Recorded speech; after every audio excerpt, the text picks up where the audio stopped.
The North Korean regime appears to be moving toward a nuclear test on Saturday. That would be defying warnings, explicit ones, from the Trump administration of a possible preemptive strike if they attempt to execute the test. Good evening. Welcome to Tucker Carlson tonight. Saturday is the birthday of Kim Il-sung. He is the founder of North Korea and an object of religious veneration.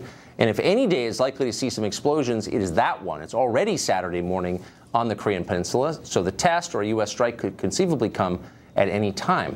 North Korea's military has issued a statement warning it would annihilate American troops in South Korea, quote, within minutes if it is attacked. It's hard to find anyone who really knows what's going on there inside the Hermit Kingdom, but Michael Malice is a top contender, if anyone is.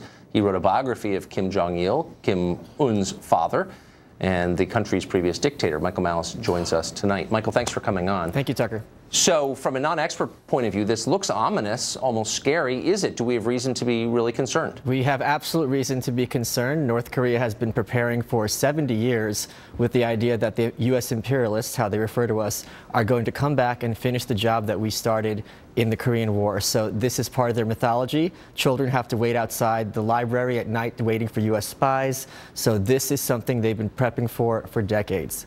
So we know that they are paranoid and warlike, and they have an enormous military. What is their aim? What do they want? The regime wants to hold on to power at any cost necessary. During the 90s, when the famine hit, the UN was expelled from North Korea because Kim Jong-il said if we have the UN feeding our people, they won't need the government, and up to 10% of the population starved. So when you look at Libya, if you look at Iraq, if you look at Slobodan Milosevic and Romania, when these regimes go down, the people at the top are personally killed. So Kim Jong-un has a very vested interest in maintaining his hold on power, even if he doesn't believe in the system anymore. So wouldn't, and he does seem evil, but in some ways a rational actor. He's consolidated power as a very young man. Doesn't that suggest restraint? I mean, an attack on South Korea wouldn't help him, would it, or would it? Well, it absolutely would not help him but at the same time, if his back's against the wall, he's going to go down fighting.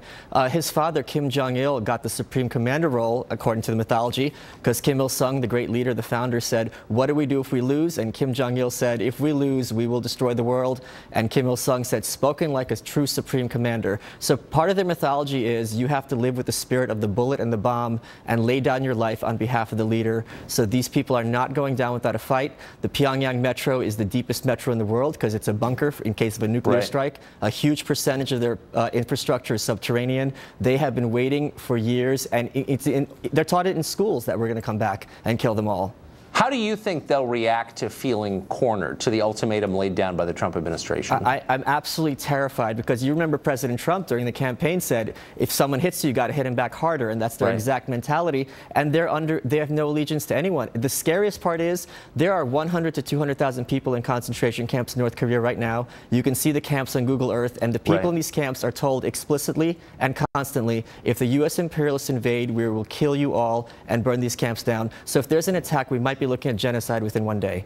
So we have a lot of American troops, of course, in South Korea, and the North Korean government has said, as we said in the intro, they will be killed immediately. Is that a plausible threat? Could they do that? Absolutely. Seoul is the capital of South Korea. Of course. We divided the Koreas right directly north of Seoul after World War II. So for them to strike Seoul, which is 10 million people, with a nuclear weapon would be absolutely easy to do. And Kim Jong-il boasted that he turned North Korea into a hedgehog with spines in every direction, by which he meant missiles, and that a hedgehog can't be attacked by any larger animal. So this has been their idea for a very long time. So the assumption, I think, of a lot of people in Washington is that China will prevent this from happening, that North Korea is a client state and it's not in the Chinese interest to allow this to happen.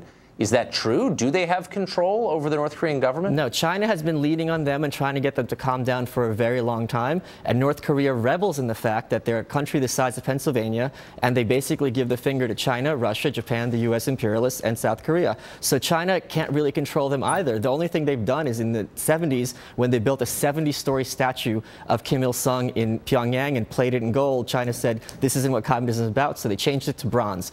So Kim Jong-il said the Chinese system won't work here. We're Korean. Our systems are for us. And they call themselves a shrimp among whales, by which they love the fact that they're small, scrappy guys taking on the big boys. Yeah, and they're legitimately tough. I mean, there's kind of no doubt about that. So finally, what's the right call at this point? I mean, obviously, the West doesn't want to see a hydrogen bomb in the possession of the North Korean government. That's what they're moving toward, apparently. Right. How do you stop them from doing that without provoking a confrontation like this? Anyone who says there's an easy, good answer here is not telling the truth. The Chinese don't want 24 million people who have never seen a computer, who don't speak Chinese, crossing the Tumen River and setting up camp in Manchuria. So it's a nightmare situation with no simple answer. Is there any answer? How about a complex answer? It's going to have to be some kind of Marshall Plan between China, Russia, Japan, South Korea, and us working together. And they're not going to relinquish their hold on power voluntarily. Horrifying. Yeah. You didn't make me feel better, Michael, but I appreciate the information. That was really interesting. Thanks, Tucker. North Korea and ISIS are grabbing headlines.